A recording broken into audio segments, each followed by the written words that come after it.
This is our example. X draws a bill of rupees 10,000 on Y for 4 months on 15th May.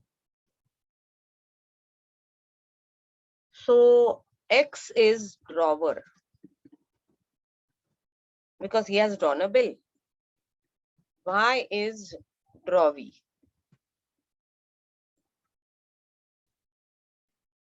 यहाँ पे और कुछ mention नहीं किया है, इसलिए पेई भी X ही होगा. Pay is X. What is the amount of the bill? Amount of bill is 10,000. Then what is the tenure or term? Term of bill or tenure of bill. So bill is drawn for 4 months. So tenure is 4 months. What is the date of the bill? Date of bill. Now date of bill is the date on which the bill is being drawn or bill is being accepted. क्योंकि acceptance के पहले तो वो draft होता है. तो अगर जिस दिन पे बिल निकाला है उसी दिन पे एक्सेप्ट हुआ तो वही डेट ऑफ बिल होगा. जिस दिन पे अगर जिस दिन पे निकाला उसी दिन पे एक्सेप्ट हुआ तो वही डेट ऑफ बिल है, नहीं तो फिर वो डेट होगी जो एक्सेप्टेंस की है. तो वो हम लोग अभी डिफरेंस सीखेंगे आगे जाके. आफ्टर साइट, आफ्टर डेट, उसमें हम लोग ये सब सीख लेंगे. फिलहाल डेट ऑफ द बिल क्या है, क्योंकि उसी दिन पे एक्सेप्ट हुआ है, तो 15th May is the date of the bill. 15th May 2021 is the date of the bill. Okay. So these are some of the conditions. Now we'll find out due date of the bill. Due date दो तरह के होते हैं. एक होता है nominal due date. अब nominal due date का मतलब क्या है? 15 मई से लेके 4 महीने आप गिनोगे. तो it will be from 15th May to 15 June. So it is 15th May to 15th June.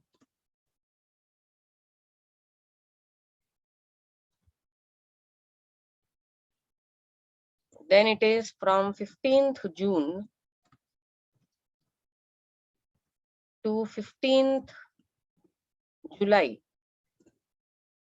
Then it is 15 July to 15th August. अब ये 4 महीने पूरे हुए हैं, 1 2 3 नहीं, तो फिर 15th August से लेके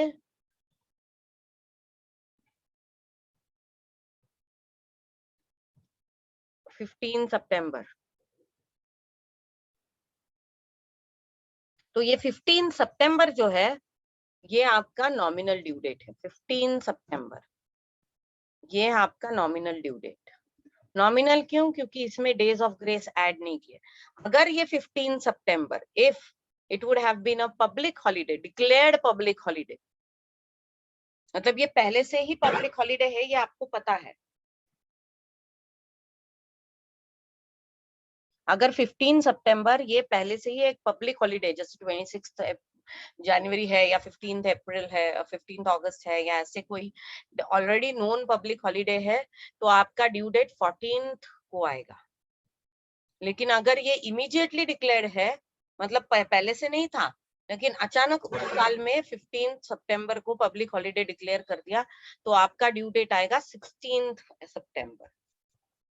तो अगर ये पहले से ही डिक्लेयर्ड पब्लिक हॉलीडे होते तो एक दिन पहला ले लेते हैं हम लोग. अगर इमरजेंसी में सिर्फ उसी साल में डिक्लेयर किया है तो एक दिन बाद का ले लेते हैं. ये हो गए नॉमिनल ड्यू डेट. अब legal due date. Legal due date और नॉमिनल ड्यू डेट में ये फर्क है कि लीगल ड्यू डेट में 3 ग्रेस डेज ऐड कर देते ऐड प्लस 3 ग्रेस डेज. तो 15 सितंबर में और 3 डेज ऐड कर देंगे तो 16, 17, 18 and your due date will be 18th September 2021.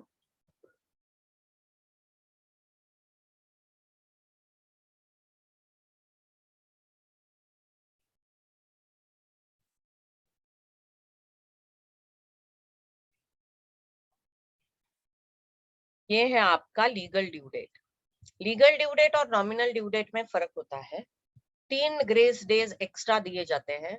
ये ग्रेस डेज एक्स्ट्रा देने का रीजन ये है कि ड्यू डेट तो आ गया, तो कभी कभी लोग चेक निकाल लेते हैं, या कभी कभी वो लोग आजकल ये ट्रांसफर, ऑनलाइन ट्रांसफर वगैरह शुरू हुआ है, लेकिन पहले से तो चेक से पेमेंट हुआ करती थी या फिर कैश से पेमेंट हुआ करती थी। तो the person should get some time to go and pay the money also. अगर चेक दे दिया तो मिनिमम 3 डेज तो लगते हैं क्लियर होने को, इसलिए 3 ग्रेस डेज ऐड किए जाते हैं उसमें।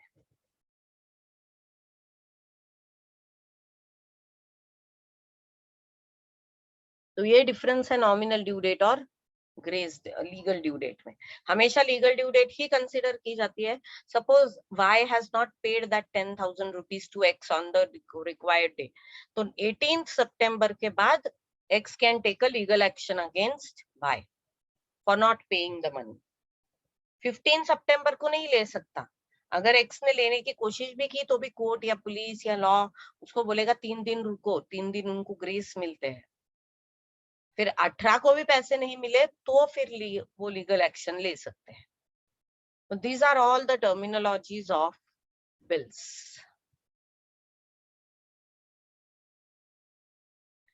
So the next concept that we need to learn is after date, calculation of due date. So in case of bill of exchange, दो कंसेप्ट होती है, आफ्टर डेट और दूसरा होता है आफ्टर साइट ऑन डिमांड। तो हम लोग पहले आफ्टर डेट देख लेते हैं। तो अगर उन्होंने टेन्योर ऑफ द बिल दे दिया है तो उससे आगे आप कैलकुलेट करोगे। दो तरीके से ये सम्स वो लोग देते हैं आपको। एक तो वो आपको बिल का टेन्योर दे देंगे मंथ्स में, जैसे इस एग्जांपल में उन्होंने दिया है कि X draws a bill of rupees 10,000 on Y for 4 months, तो महीनों में दिया है।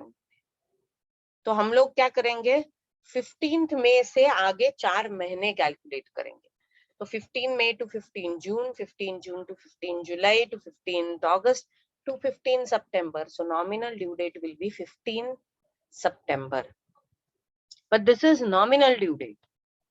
फिर 3 ग्रेस डेज ऐड कर देंगे तो 18 सितंबर आपका हो जाएगा। अगर ये पब्लिक हॉलीडे है, डिक्लेयर्ड पब्लिक हॉलीडे, जिसके बारे में पहले से ही सबको पता है, तो ये 17 सितंबर को ही उनको पेमेंट करनी पड़ेगी। लेकिन अगर ये डिक्लेयर पब्लिक हॉलीडे नहीं है, अचानक से डिक्लेयर हो गया, सिर्फ 2021 में 18 सितंबर को उन्होंने पब्लिक हॉलीडे डिक्लेयर कर दिया ओनली फॉर दिस ईयर, तो अचानक से डिक्लेयर हुआ, तो वो 19 September will become the legal due date. तो ये तो वो केस है जब आपको बिल का टेन्योर जो है वो मंथ में दिया है। यहाँ पे चेंज क्या है कि बिल का जो टेन्योर है वो आपको उन्होंने मंथ में दिया हुआ है।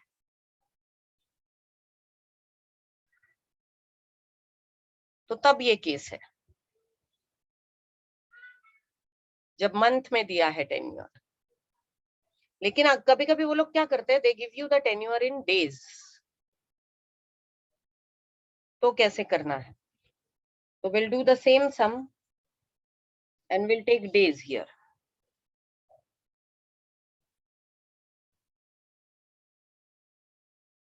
And I'll say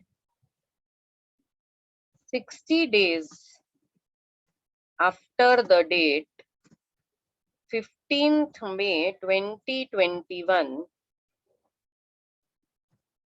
Y has accepted a bill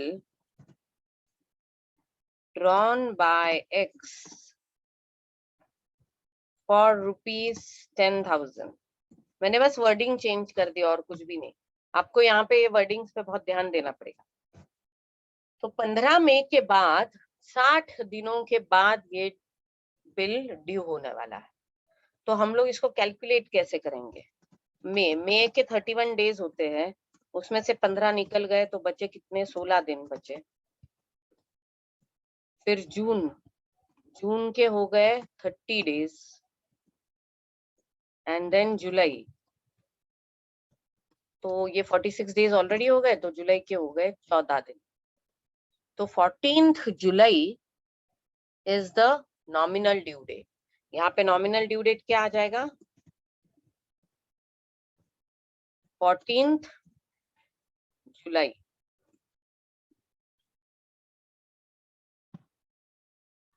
तो उसमें 3 ग्रेस डेज तो ऐड करने पड़ेंगे, तो लीगल ड्यू डेट क्या हो जाएगा?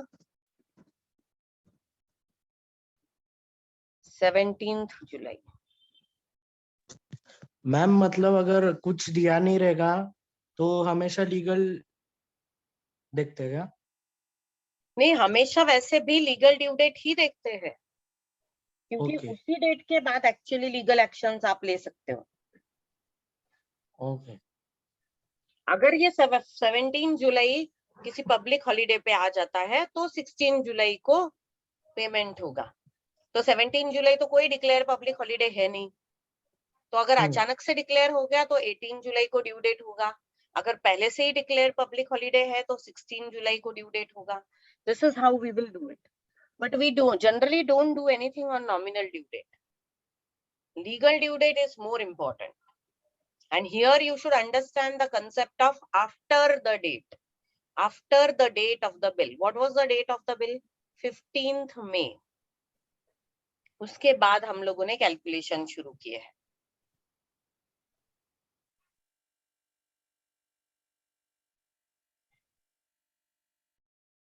Now we have already learned about after date.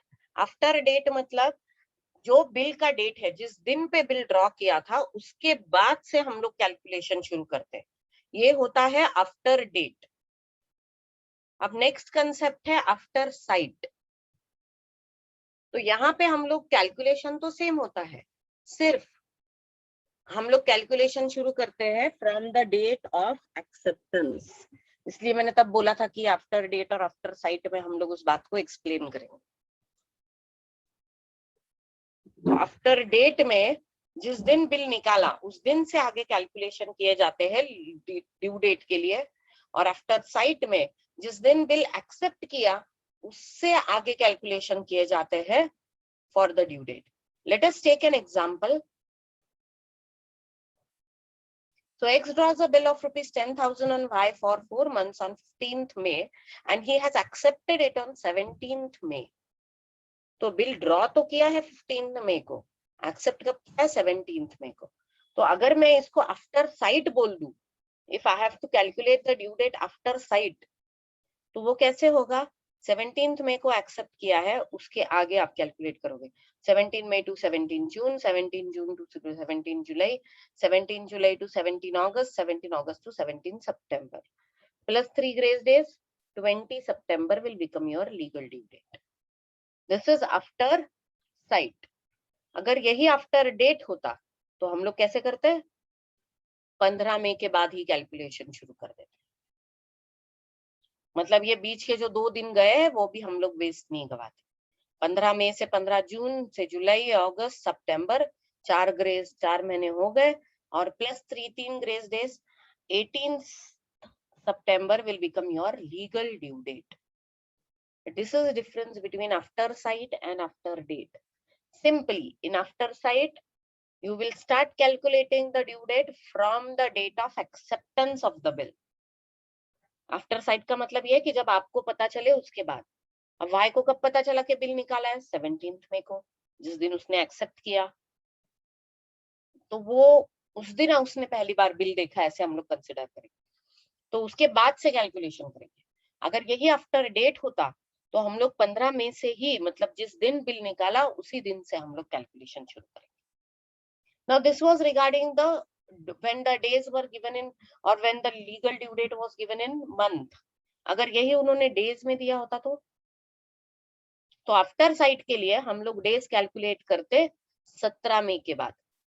तो मई में से 31 माइनस 17, 14 डेज हो गए, जून के हो गए 30, जुलाई के हो गए 16, दिस प्लस 3 ग्रेस डेज, तो 19th July will become the legal due date after sight में।